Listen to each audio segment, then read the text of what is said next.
시청자 여러분 안녕하십니까? 10월 15일 화요일 인사드립니다. 박민영입니다. 안녕하세요. 이혜은입니다. 간밤 미국 증시 다우지수, S&P 500지수 그리고 엔비디아까지 사상 최고치 터치하는 모습을 보여줬습니다. 3대 지수 모두 오름세로 마무리를 했고요. 무엇보다도 반도체 종목들의 강세가 두드러졌습니다.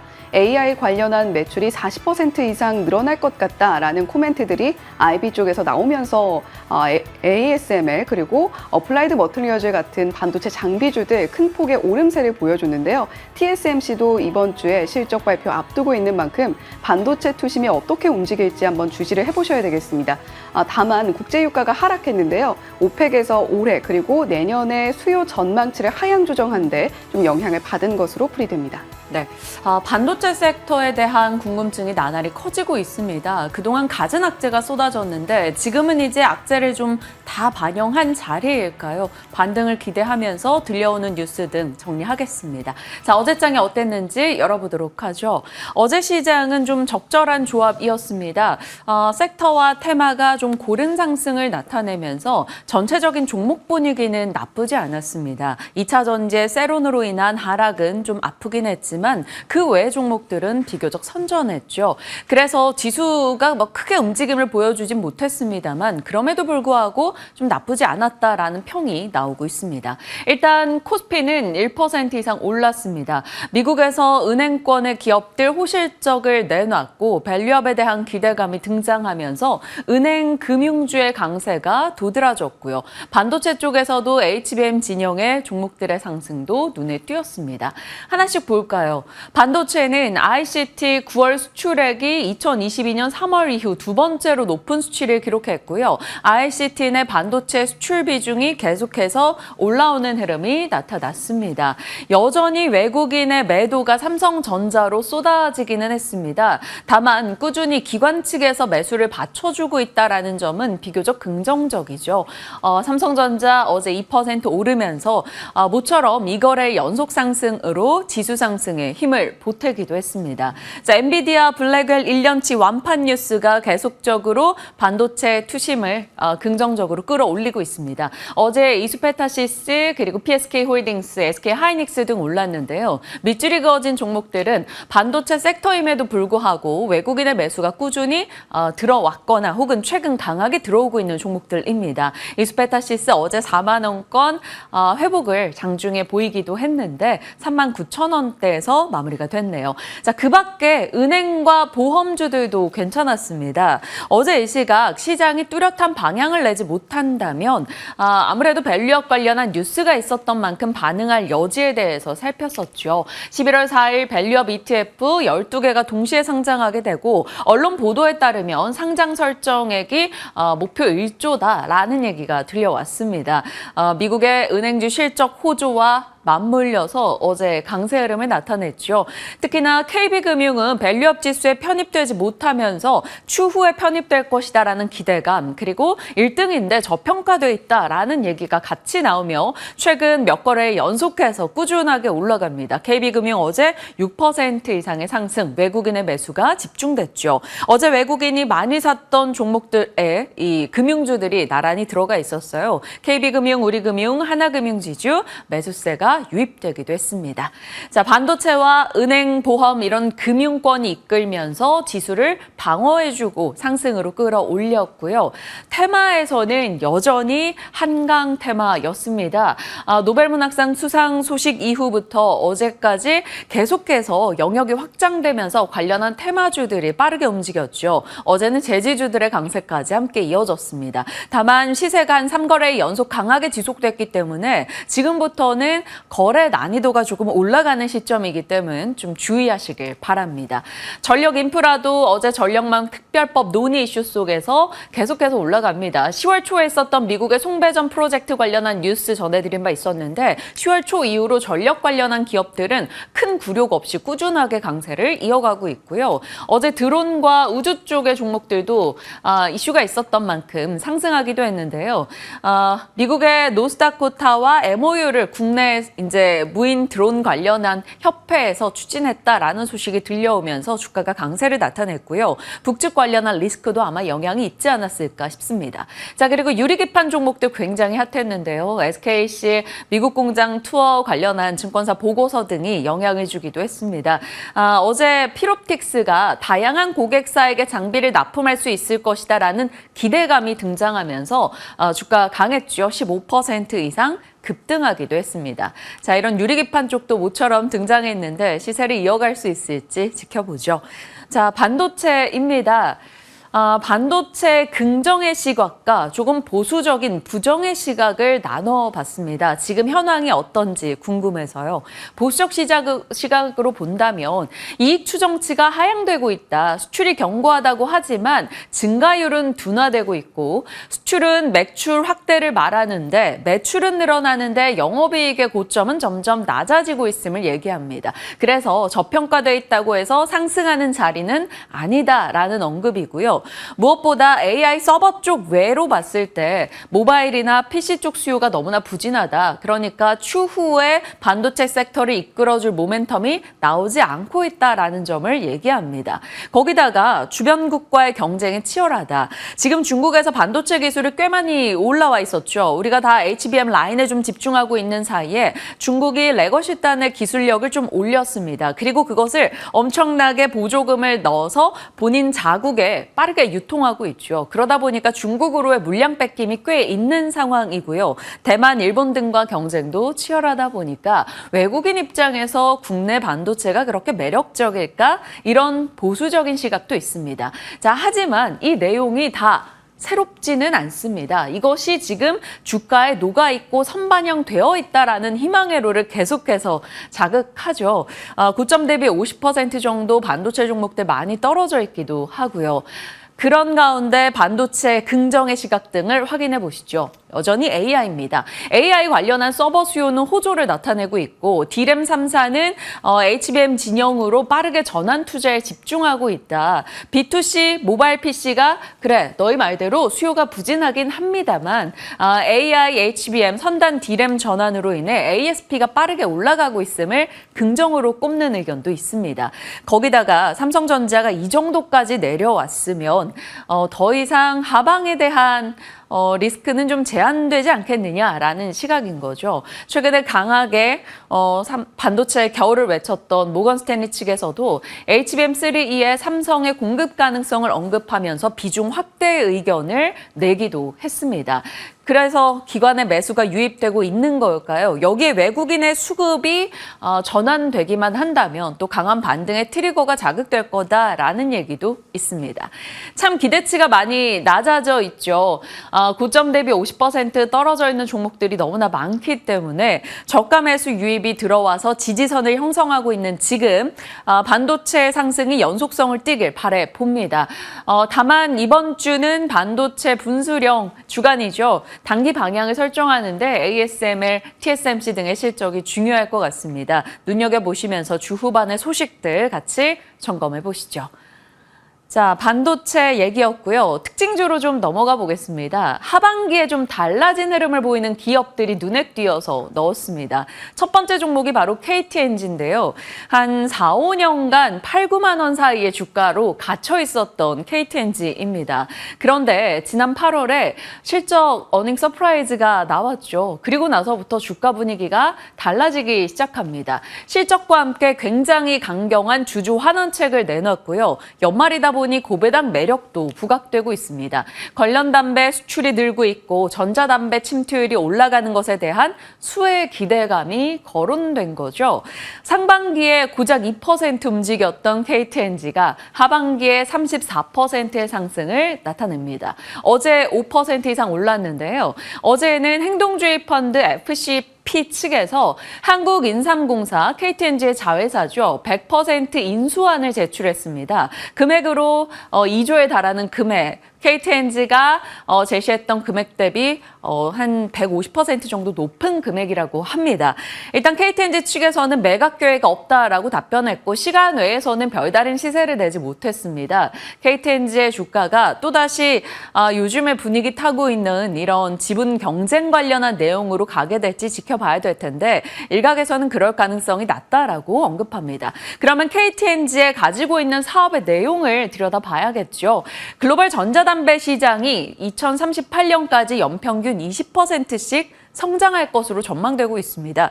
국내에서는 전자담배가 꽤 많이 유통이 되어 있는 상황이죠. 그 가운데서 아이코스를 제치고 릴이 올라가면서 KTNG 제품이 더 인기를 끌고 있긴 합니다. 국내에서는 점유율, 전자담배 침투율이 한 19% 정도인데 해외 시장은 세계적으로 아직 한 자릿수대 불과하다고 합니다. 그 시장 내에서 경쟁사인 아이코스의 이 필립 모리스 인터내셔널과 협력 관계까지 맺어서 이쪽의 유통망을 확보하고 판매를 하겠다라는 강한 의지까지 드러내고 있는 KTNG인데요.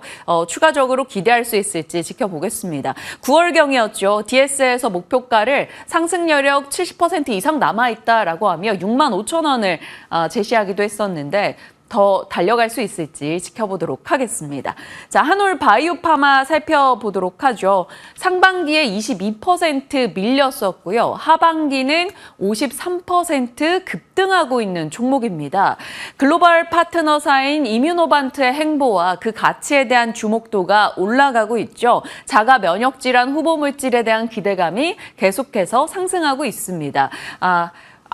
죄송합니다. 앞서 DS 목표가는 한올 바이오파마였는데 제가 잠시 착각을 했네요. 9월 DS에서 목표 주가 65,000원을 제시했던 건 한올 바이오파마이고요. 주가가 강한 상승세를 그 이후 나타내기도 했었습니다. 최근 들어서도 꾸준하게 시세를 내고 어제 결국 신고가 영역에 들어갔죠. 하반기 분위기가 달라진 KTNG와 한올 바이오파마 흐름을 잘 지켜보면서 더 추가적인 상승을 나타낼 수 있을지 보겠습니다. 뉴욕 증시입니다. 뉴욕 증시는 3대 지수 모두 상승으로 끝이 났는데 우상향하는 좋은 흐름을 다우지수가 그려줬죠. 다우와 S&P 500은 역대 최고 마감을 나타냈습니다. 경기에 대한 자신감이 시장에 녹아들었고요. 채권 시장이 휴장이었던 가운데 하락 종목 대비 상승 종목이 4배 정도 더 많았습니다. 거기에 개인 투자 심리 지수도 강세를 기록하기도 했죠. 엔비디아가 역대 최고치를 기록하면서 엄청난 자리까지 또 올라갔습니다. 138달러 돌파 소식이 전해졌죠. 월가에서는 목표가 165달러 등을 내고 있습니다. 엔비디아 덕분에 나스닥도 상승에 동참할 수 있었고요. 엔비디아는 젠슨 황의 데이터 센터 인프라에 엄청난 돈이 투자되고 있고 1조 달러 정도 투자금이 들어와서 CPU에서 GPU로 전환되는 과정에 진행되고 있다라고 얘기했습니다. 그리고 마이크로소프트가 자본 지출 2025년에 30% 증액한다라는 소식이 결국에는 빅테크가 이 AI 인프라 확장을 위한 투자를 계속하겠구나라는 것으로 확인이 되면서 엔비디아 상승을 이끌어냈다라고 볼 수 있죠. TSMC 실적이 17일에 나오게 될 겁니다. 여기에 대한 전망도 굉장히 좋아요. AI 수요로 인해서 이익이 40% 정도 증가할 것이다라는 전망 나옵니다. 그러다 보니 오늘 전반적인 반도체 종목들이 좋았던 가운데 엔비디아가 워낙 집중되다 보니 AMD는 소폭 떨어진 채 거래 마쳤습니다. 경쟁사를 꺾기 어려운 걸까요? AMD의 흐름 좀 지켜보겠습니다. 중국 관련해서는 부양책에 대해서 실망했다 기대했다 조금 반복되다 보니까 변동성이 나왔네요. 중국 관련주, 기계 혹은 광산 종목들은 다소 부진하게 진행됐습니다. 자, 애플도 상승 특징주로 이름 올렸는데요. 에버코어가 실적 전에 전술적으로 아웃퍼폼하는 것을 베팅하겠다라며 AI 관련한 종목으로 봤을 때 장기적으로도 이 종목은 저평가되어 있다라고 얘기합니다. 중국에서 스마트폰 점유율 애플 것이 떨어진다라는 것은 너무 리스크가 과장됐다라는 지적도 뒤따랐고요. 테슬라도 일단 그 전 거래일의 급락을 멈추고 소폭 상승으로 끝이 났습니다. 파이퍼 샌들러 측에서 연말 인도량 충족할 것으로 언급하기도 있고요. 이 미국 내 전기차 판매가 증가했다라는 소식도 들려왔죠. 거기에 웨드부시나 뱅크 오브 아메리카 등에서는 그래도 테슬라의 가치에 대해 긍정적인 언급을 내놓기도 했습니다. 0.6% 상승이었고요. 밤사이 암호화폐 시장도 흐름이 괜찮았어요. 금리 인하나 트럼프에 대한 기대감이 작용하면서 비트코인 현물 ETF 승인 기대와 같이 맞물렸습니다. 그래서 코인베이스 등의 종목이 10% 이상 급등하기도 했네요. 자, 지도로 보시면 빅테크가 명확하게 좀 선전했다라는 게 보이고 그 가운데서 눈에 띄게 반도체 종목이 강했다라는 게 확인이 됩니다. 데이터 센터 인프라 투자에 대한 이야기가 계속 나오고 있기 때문에 그리고 TSMC, ASML 실적을 앞둔 기대감도 작용이 되면서 반도체 장비 진영에서도 꽤 좋은 흐름을 나타내기도 했습니다. 그리고 블랙웰의 가격이 공개됐는데요. 원화로 이 블랙웰 시스템 하나가 한 7억 정도 엄청난 가격이죠. 그러다 보니까 엔비디아에 대한 가치 상승에 또 큰 몫을 할 것이라는 평가가 나왔습니다.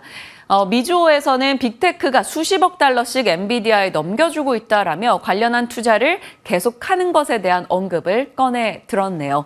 그래서 연결고리는 결국 국내에서는 HBM 진영을 봐야 되는 것인가 궁금해집니다. 블룸버그 인텔리전스에서 이런 보도가 있었는데요. 삼성전자의 AI 메모리 허들은 결국 SK하이닉스가 굳건함을 보여주고 있다. 향후 1년간 HBM, SK하이닉스 이 선두주자 공식은 계속될 것이다 라고 얘기하기도 했습니다. 그러면서 SK하이닉스가 갖고 있는 엔비디아 납품 실적과 강력한 수율 그리고 2026년까지 HBM이 완판돼 있다라는 점을 긍정적으로 언급하고 있네요. 자, 좀 많이 주춤했었던 삼성전자가 이 거래일 정도 반등하고 있는 상황에서 삼성전자 그리고 SK하이닉스가 함께 갈 수 있을지 아니면 또 한쪽으로 치우치는 흐름이 나올지 궁금해집니다. 일단 HBM 관련주 찾기 계속해서 보여드리는 내용이죠. 많이들 보셨을 텐데요.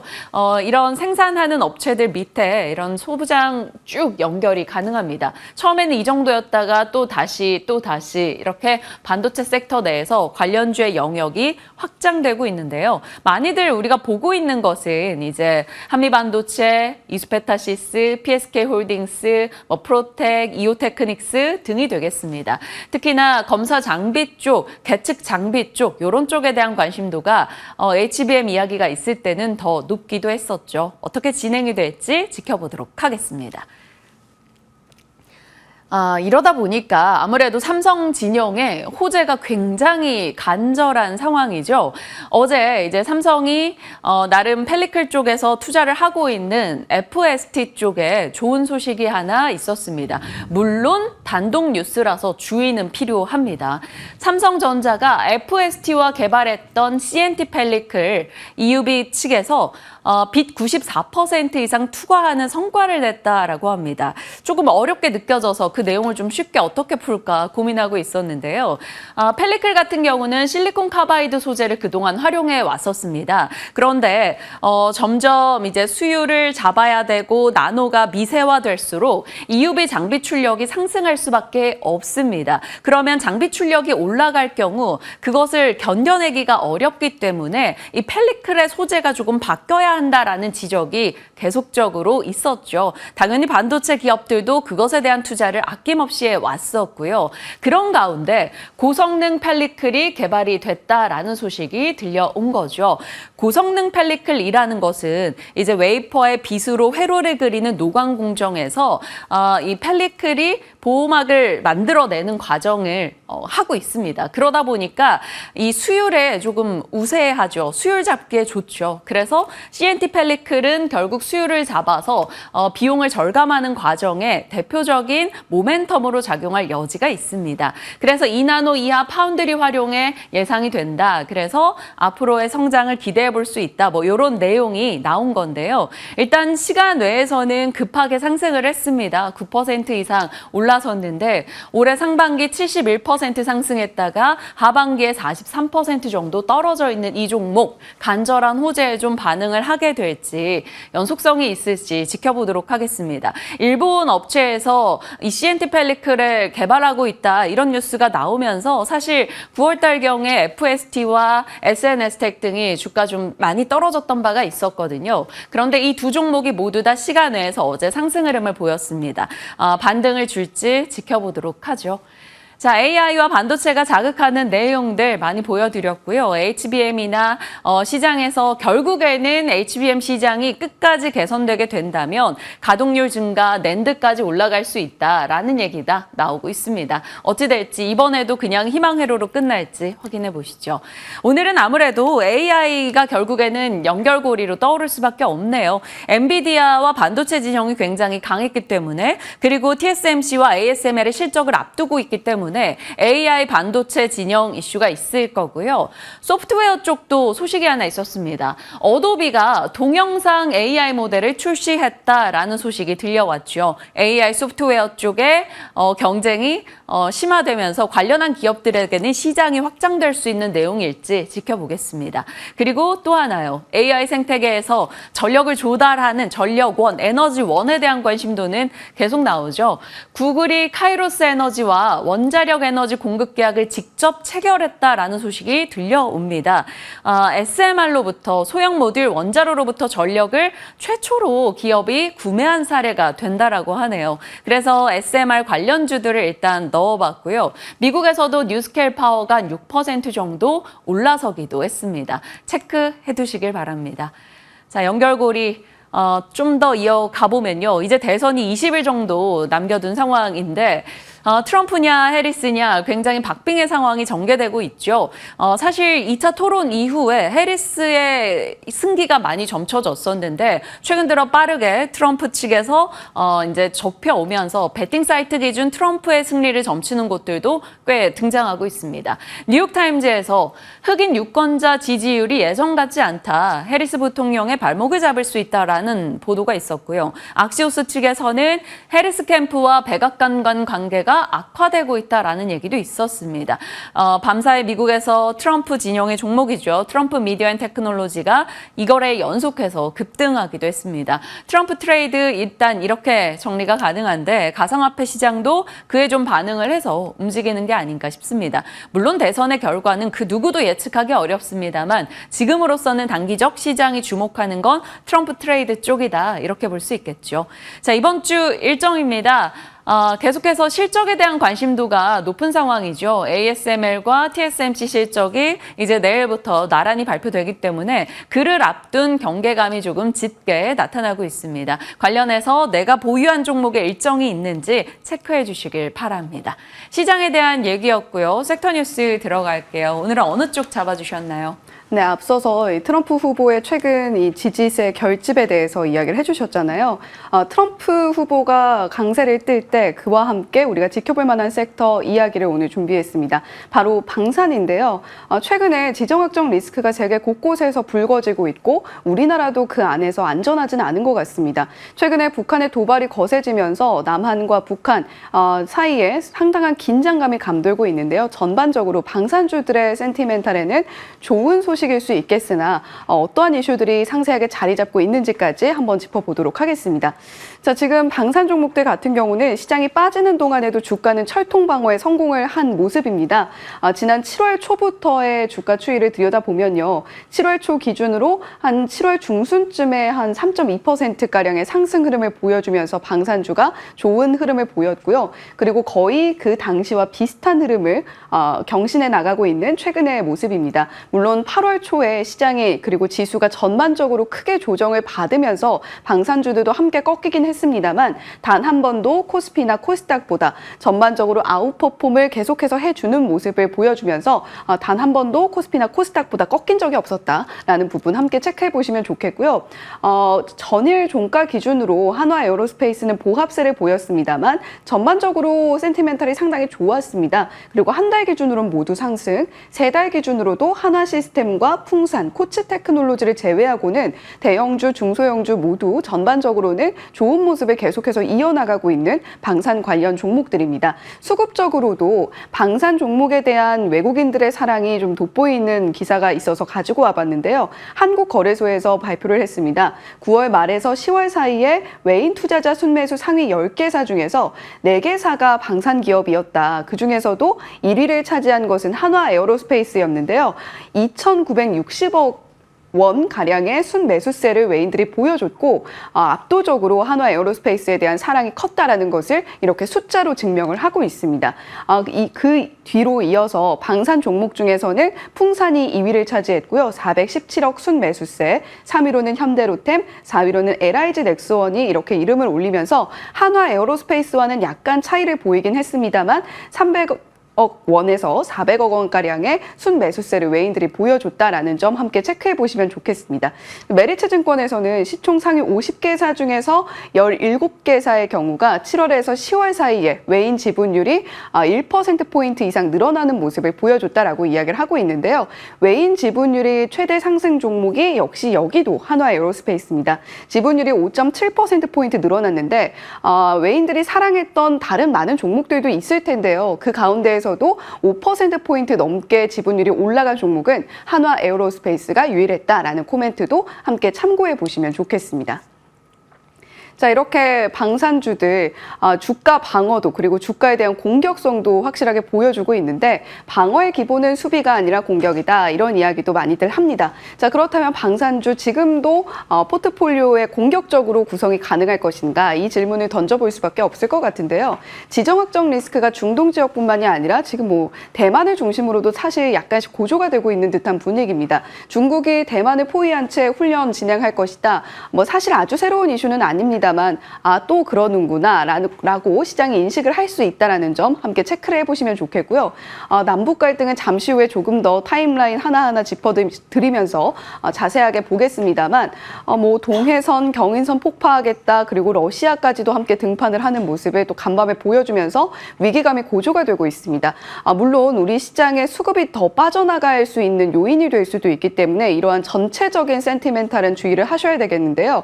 방산 관련해서는 우리가 그 종목들을 한번 더 지켜볼 만한 계기가 되는 것은 분명해 보입니다. 자, 그리고 K방산은 계속해서 수주가 구체화되고 있는 모습을 최근 들어서 더욱더 본격화하고 있는데요. 9월 초에 K방산 신규 수주 4조 원가량으로 추산되는 금액이 나타나고 있다. 하나증권에서 이러한 코멘트를 내놨습니다. 한화 에어로스페이스의 경우에는 9월에 나왔던 공시가 구체적으로 약간 비공개 부분이 있기 때문에 정확한 추산은 어려우나 그를 합산했을 때 한 4조 원가량으로 추산이 된다라는 이야기고요. 앞서서 말씀드렸듯이 트럼프 후보에 대한 특히 백인 남성을 중심으로 한 지지세 결집이 상당히 가파르게 일어나고 있다고 합니다. 유권자들의 경우에는 전쟁에 있어서 대응하는 데 있어서는 트럼프 후보가 해리스 후보보다 낫지 않겠느냐라는 설문조사를 내놓고 있고요. 그리고 미국 중심의 안보관을 철저하게 가지고 있는 트럼프 후보이기 때문에 이러한 부분에 있어서는 K방산의 호재가 될 만한 포인트는 방위비를 늘리는 데 있어서 한국의 방산 기업들을 선택해 줄 수도 있지 않겠느냐 그러한 기대감이 반영될 수 있다는 점 함께 체크해 보시면 좋겠습니다. 8월 20일 투자뉴스 7에서 방위산업 밸류체인 관련한 종목들 정리를 해드렸는데요. LIG 넥스원과 현대로템의 경우에는 지난 금요일장에서 52주 신고가를 경신하는 흐름을 장중에 보여줬습니다. 그리고 S&T 다이내믹스 화력 쪽에 분류가 되어 있는데 S&T 다이내믹스는 어제 52주 신고가를 경신하는 흐름을 또 한 번 보여줬고요. 탄약, 기동, 강제 부품 또 기타 분야에서 방산 관련한 종목들 대형주부터 중소형주 단까지 좀 탄탄한 움직임을 최근에 보여주고 있는 만큼 한번 지켜보시면 좋겠습니다.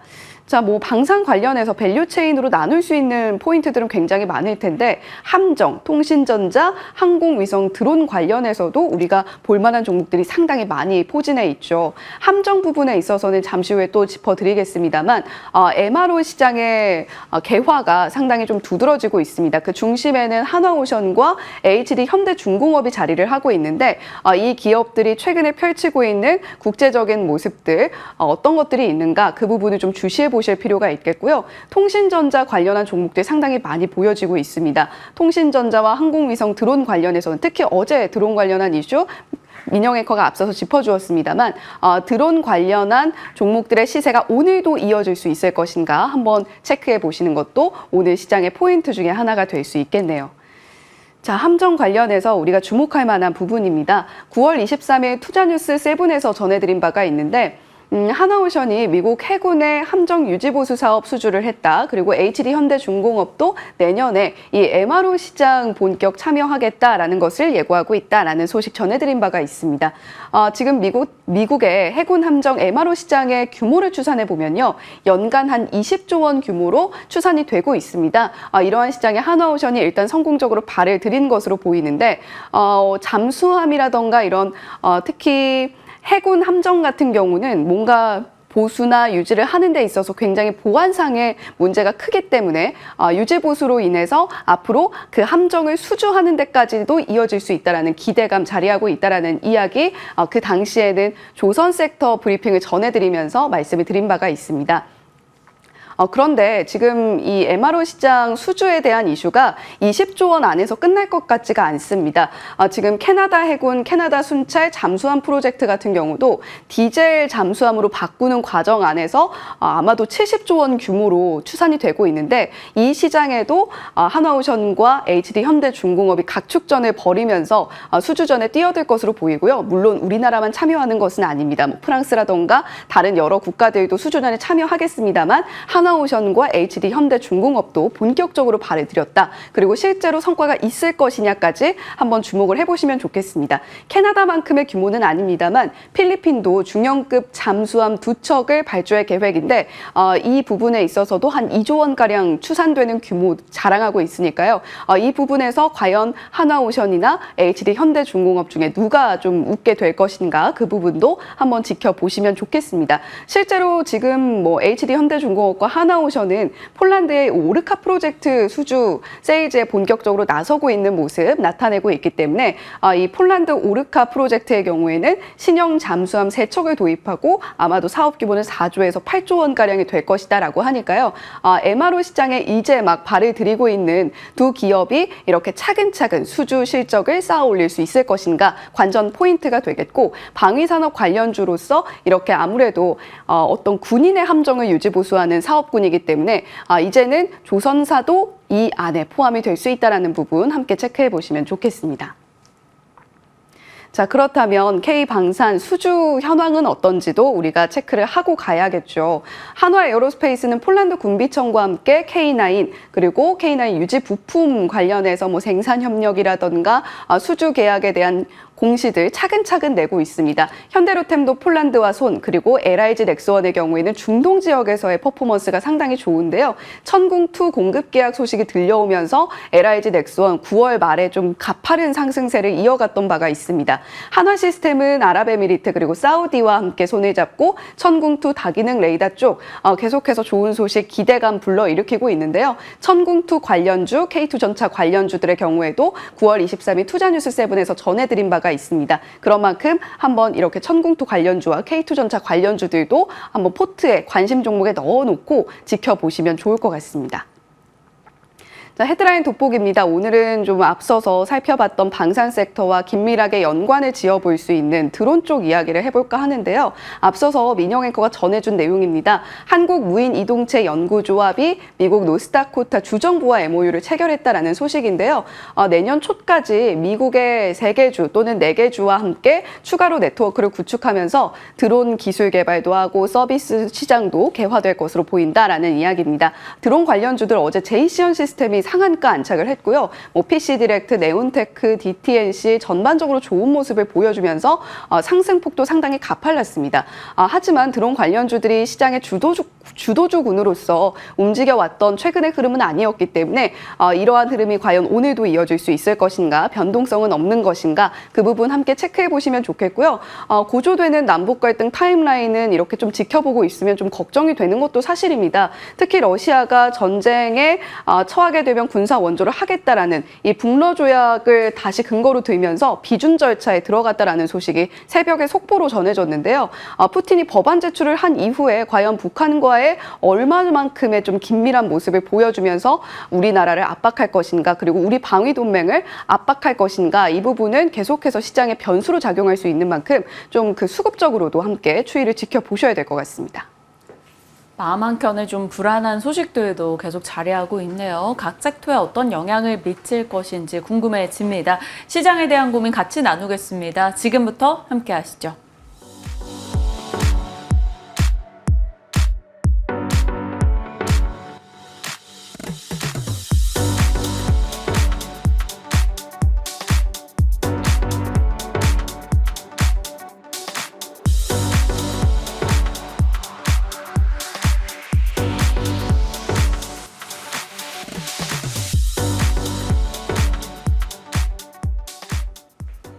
네, 김태성 본부장님과 시장 전략 이어가겠습니다. 어서 오세요. 네, 안녕하세요. 안녕하십니까.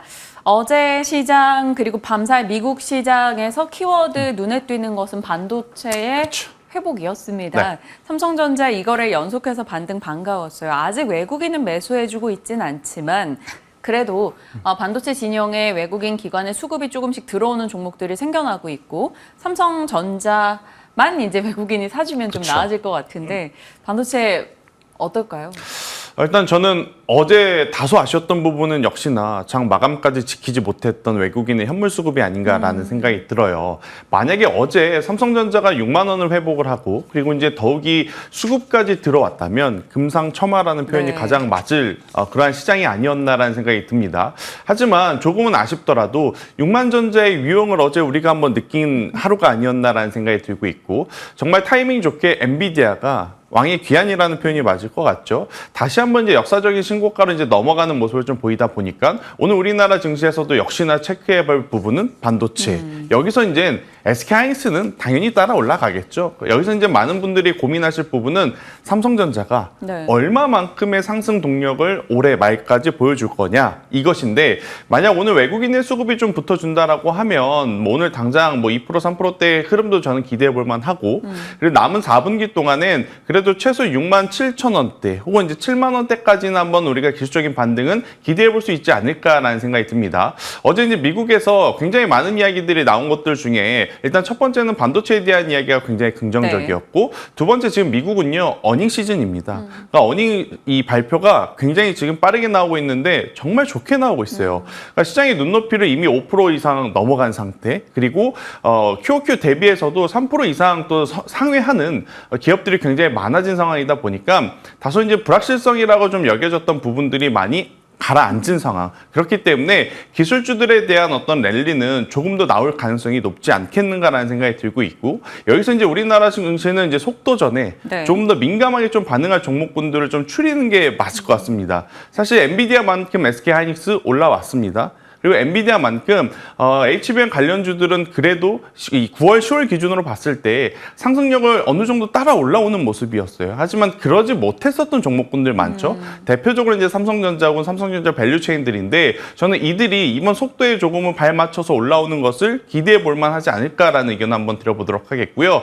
그러면 어떻게 그 종목군들을 압축할 거냐. 저는 이제 이번 주 내내 지금 고민을 한 부분인데 결국엔 누적 수급이 많이 쌓인 쪽이 어제 반등력이 강했더라고요. 네. 대표적으로 이제 PSK 맞아요. 홀딩스를 또 이야기 드릴 수는 있을 것 같고 그리고 이제 악성 매물이 가장 적다라고 제가 판단을 하고 있는 파크 시스템즈와 같은 기업들도 일단은 눈여겨봐야 되는 종목군 안에 우리가 리스트업을 좀 해놔야 되지 않을까라는 의견 드려보도록 하겠습니다. PSK와 파크 시스템스 네. 살펴주셨습니다. 수급적으로도 좀 누적된 우호적인 흐름이 그쵸. 보인다라는 거였고요.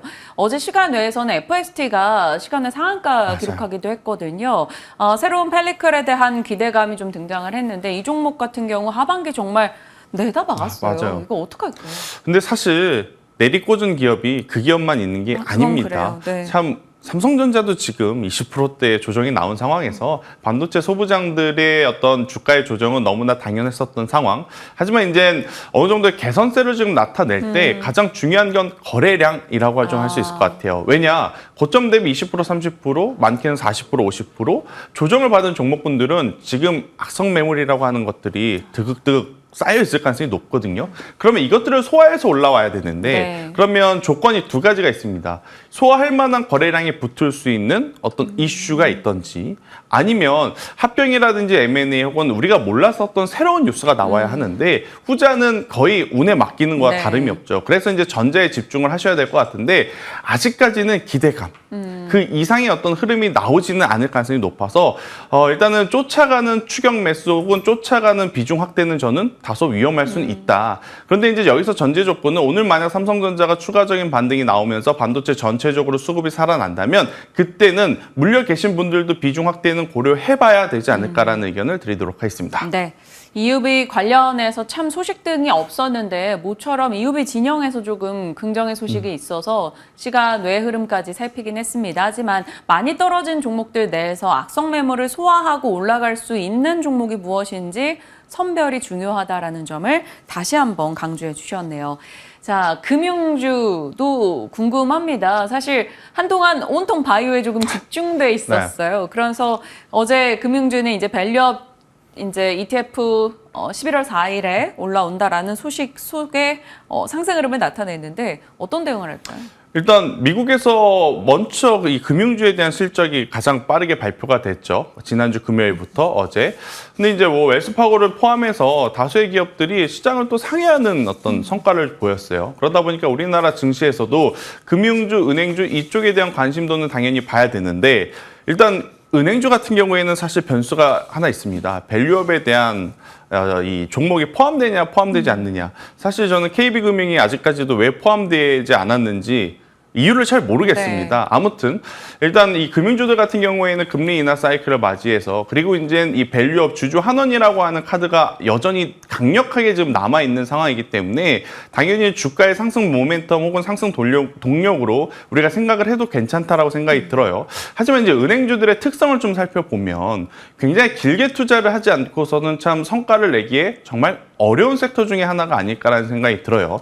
대신에 조금 더 상승 탄력을 좀 줄 수 있는 쪽이 어디냐라고 하면 증권주인 것 같습니다. 우리가 이제 주식 매매를 할 때 많이 사용하시는 HTS, MTS 브랜드들이 있잖아요. 이쪽이 어제 거래량도 괜찮았고 수급도 괜찮았더라고요. 그래서 이제 저는 뭐 딱 증권사를 이야기하기는 좀 그러니까 K사, 뭐 H사 이런 쪽에 대한 관심도를 한번 여러분들이 살펴보는 게 저는 은행 쪽보다는 오히려 증권 쪽에서의 흐름들이 더 좋지 않겠나라는 의견을 한번 드려보도록 하겠습니다. 네. 왜 증권사 이름 얘기하면 안 돼요? 괜히 홍보하는 것 같아서. 아. 네. 네. 네. 종목으로 저희 여러분 접근하시길 바랍니다. 뭐 사심을 담아 방송하는 게 아니니까요. K사, H사 뭐 추려지네요. 참고하시길 바랍니다.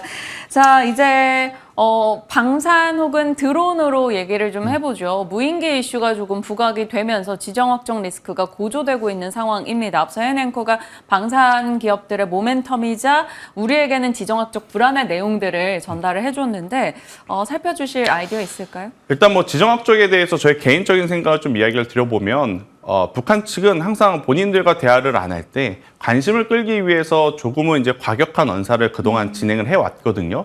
어떻게 보면 지금 정권에서는 사실 북한을 그렇게까지 크게 신경 쓰고 있지 않은 상황.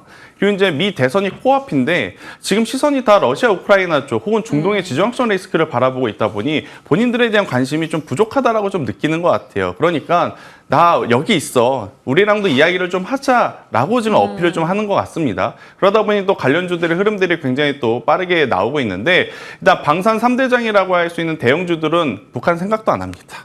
현대로템, 하나에어로스페이스 이런 기업은 뭐 어쩌라고 이런 상황이죠. 북측의 모멘텀으로 움직인 적은 네. 없죠. 그런데 이제 여기서 조금 다르게 봐야 될 기업들은 소형 방산주들, 네. 대표적으로 빅텍, 퍼스텍, 스페코 여기 이제 한일단조까지 좀 껴서 좀 보셔야 될 것 같은데 저는 우선은 미 대선이라고 하는 이벤트를 좀 코앞에 두고 여러 가지 지금 뉴스들이 나오고 있는 상황 속에 추가적인 상승세를 좀 염두에 두셔야 될 것 같아요. 지금 어떻게 보면 어닝 시즌에 맞춰서 주도주 안에서도 변동성이 굉장히 크게 나타날 수 있는 상황이고 만약 2차 전지 혹은 반도체 혹은 제약바이오 주도주 한쪽으로 좀 쏠리게 되면 나머지 짜투리작 자금은 어디로 움직일까라고 생각을 해봤었을 때 저는 소형 방산이 될 가능성도 정말 높다라는 생각이 들어서 이쪽을 좀 보셔야 될 것 같고요. 지금 이제 드론 하면 또 카메라에 대한 이야기들이 좀 슬슬 나오고 있죠. 어제 이제 새롭게 부각된 기업, 하지만 시장에서는 그렇게까지도 체크를 하지 않는 기업들 중에 LK 삼양이라고 하는 기업이 있습니다. LK 삼양. 어제 이제 JC현 시스템이 상한가에 가면서 사실 이제 시선은 과거 이제 드론주 하면 움직였던 종목에 꽂혔지만 저는 어제 이제 새롭게 그래도 이제 부각받을 수 있는 기업으로 LK 삼양을 좀 말씀드릴 수 있을 것 같은데 두 가지의 포인트가 있습니다. 일단 첫 번째, 이 기업은 CCTV 혹은 이제 보안 솔루션을 이제 본업으로 가지고 있고요. 두 번째, 이게 드론에 대해 이제 접목을 해서 확장성을 좀 넓힐 수도 있고 여기에 이제 중요한 건 2차 전지 배터리 화체를 CCTV 솔루션을 통해서 미리 좀 선제적으로 대응을 할 수 있는 기술을 가지고 있다라는 것들도 좀 포함이 되어 있어서요. 저는 만약에 드론 관련주를 좀 보신다 했었을 때 과거에 이제 강했었던 종목을 좀 보시는 것보다는 새로운 뉴페이스를 좀 보신다라고 좀 하면 LK 삼양까지도 여러분들이 꼭 체크를 해보시는 것도 괜찮지 않겠나라는 의견을 한번 드려보도록 하겠습니다. 어제 굉장히 강하기도 네. 했었네요. LK 삼양 또 새롭게 눈여겨볼 수 있는 포인트 잡아주셨습니다. 기억해 보도록 할게요. 오늘 이제 본부장님의 픽은 무엇일까 열어봤더니 한화 인더스트리얼 솔루션즈입니다. 네. 최근 들어서 이제 관심을 좀 받고 있고 어제 시장에서도 거래량이 꽤 많더라고요. 그러니까 지금은 속도전일 것 같아요. 엔비디아가 사실은 언제 또 정체될지 모르는 상황이기 때문에 우리나라 기업들도 조금 빠르게 저는 따라갈 수 있는 종목이 지금 당장은 좀 맞지 않을까라는 생각이 듭니다. 네. 자, 하나 인더스트리얼 솔루션즈는 크게 세 가지를 여러분들이 꼭 체크를 하셔야 될 것 같은데 일단 첫 번째, 하나 에어로스페이스를 해서 이제 분할해서 나온 네. 기업입니다. 그런데 이제 여기서 기존에 가지고 있는 본업 그것도 중요하지만 비중 100%의 자회사 한화정밀 기계를 보유하고 있다는 게 가장 중요한 포인트고요. 두 번째, 그럼 한화정밀 기계가 무엇을 만드는 기업이냐? 지난 5월 달에 한번 부각이 됐었습니다. TC 본딩. 그러니까 HBM의 필수적이다라고 생각하는 이제 장비를 SK 하이닉스와 함께 합작해서 지금 기술 개발을 하고 있다. 이렇게 좀 보시면 될 것 같고요. 또 세 번째, 말뿐만 아니냐? 아닙니다. 지금 1,700억이라고 하는 이 자금을 들여서 개발을 하고 있는데 그게 뭘까요? 당연히 HBM 관련한 본딩 장비일 가능성이 저는 높다라는 생각이 들어서요. 만약에 이제 오늘 아침에 마감한 미국 증시도 장비주들이 힘이 강했거든요. 네. 그럼 그 힘이 우리나라 증시로 이어져 왔을 때 다소 부담 없이 또 트레이딩할 수 있는 게 하나 인더스트리얼 솔루션즈가 아닌가 생각이 들어요. 제가 앞서 말씀드렸던 악성 매물도 굉장히 적은 기업이기 때문에 그래서 저는 이 기업에 대한 관심도를 좀 가지신 분들은 저는 시초에 베팅을 좀 하셔도 괜찮다라는 생각이 들고 있고요. 대신에 이제 상장한 지 얼마 안 되었기 때문에 중간중간에 락업 해제 물량도 좀 나올 수 있는 그런 상황이라서 비중 조절에 좀 신경을 써주시면서 36,000원이라고 하는 가격대만 이탈하지 않으면 저는 괜찮다라는 의견 한번 드려보도록 하겠고요. 추가적으로 상승 시에는 상장한 날 고가는 저는 충분히 넘어갈 가능성이 높다 생각이 들어서요. 1차적으로는 6만 원. 저는 그 이상도 사실은 노려봐도 괜찮다. 지금 시총이 2조인데 한미반도체가 10조거든요. 잠재적인 어떤 경쟁사라고 하면 그래도 절반 정도는 따라가야 되지 않을까라는 개인적인 의견까지 한번 드려보도록 하겠습니다. 한화인더 최근에 인적 분할하고 시장의 관심을 꾸준하게 받고 있는데요. 목표가 6만 원 혹은 그 이상 바라볼 수 있겠다라고 얘기해 주셨습니다. 말씀 주신 투자 스토리가 좀 많이 와닿기도 했네요. 저희 ASR 종목 중에 변동이 클 걸로 예상이 되는 종목이 있어서 예림당이요. 네. 저희가 TA 항공 이슈 그때 전할 때 어떤 종목 볼까요? 했을 때 예림당을 말씀을 주셨어요. 그 뒤로 계속 상승이고 어제도 뭐 10% 이상 급등이었는데 어떻게 해요? 갖고 계신 분들이 정리하나요? 일단 여기서 저는 잠시 내리시는 게 맞을 것 같습니다. 오늘 시선은 아마 다 반도체로 네. 우르르 몰려갈 가능성이 높아서요. 단기간에 80%면 저도 제 할 일을 했다라고 좀 이야기 드릴 수는 있을 것 같아서요. 이 정도에서는 조금 하차라 하시는 것도 괜찮다라는 의견 드리겠습니다. 네, 도리는 다 했다. 네. 그러면 9월 12일 말씀 주셨던 SKC와 피롭틱스 유리기판 얘기도 어제장에 강했던 만큼 오늘의 AS 필요할 것 같아요. 일단 SKC 피롭틱스 같은 경우에는 사실 기존의 레거시라든지 HBM이 좀 약할 때 네. 상대적으로 강한 모습을 보였는데 잘 지켰어요. 어제 출발은 좋았지만 HBM 쪽 혹은 삼성전자 쪽으로 수급이 가니까 좀 힘이 떨어지는 것을 우리가 한번 느꼈지 않습니까? 그래서 저는 보유 물량의 절반 이상은 이제는 조금 챙겨보고 나머지는 지속적으로 좀 가져가 보자라는 의견을 한번 드리도록 하겠습니다. 네, 할도리를 다 해주신 김태성 본부장님과 시장에 대한 고민 오늘도 나눠봤습니다. 여기서 보내드릴게요. 고맙습니다.